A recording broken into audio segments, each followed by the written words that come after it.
Ang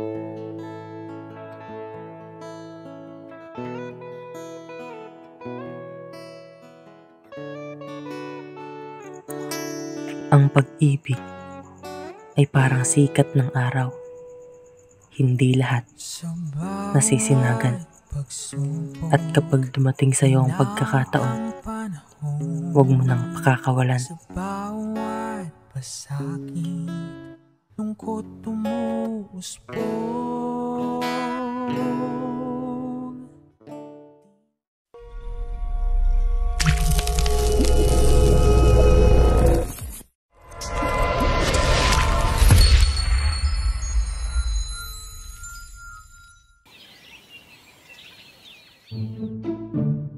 How to Make Love with a Man.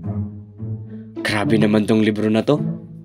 Pero makakatulong. Para kung makilala ko na siya, alam ko na ang gagawin ko.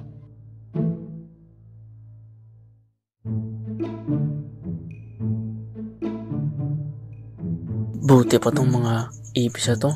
May sex life. Samantalang ako, wala.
Hoy, Russell!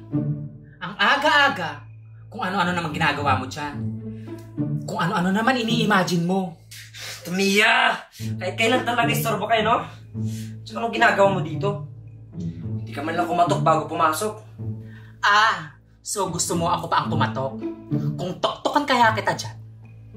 Kanina pa ako chat ng chat sa'yo, tawag ng tawag sa'yo, hindi ka man lang mag-reply.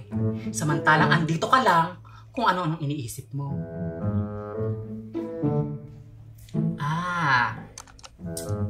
How to Make Love a Man. Kaya naman pala, Russell. Iba na yan, friend. Baka kababasa mo nito kung sino-sinong lalaki na ang mahablot mo dyan. At pati, poste na lagyan mo lang ng short, patusin mo na. Akin na nga yan. Grabe ka naman sa akin. Hindi ba pwedeng curious lang ako? Dahil ano? Dahil no experience since birth ka? At 101% virgin ka, ganon? Bunganga mo naman. Mamaya may makarinig sa'yo dyan sa lakas ng bunganga mo. Oo na. Ako na virgin. Walang experience. Walang alam. Ano naman ngayon? Pero, alam mo, kung karanas man ako ng ganon, gusto ko sa kanya ko lang unang matikman. Ambisyosa ka talaga. Yang iniisip mo, malabong mangyari. Kaya wake up! Paano nga dyan?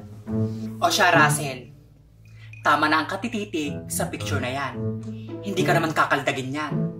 Tara na at may pupuntahan pa tayo. Gumayak ka na. Hintayin kita ha. Dalan mo.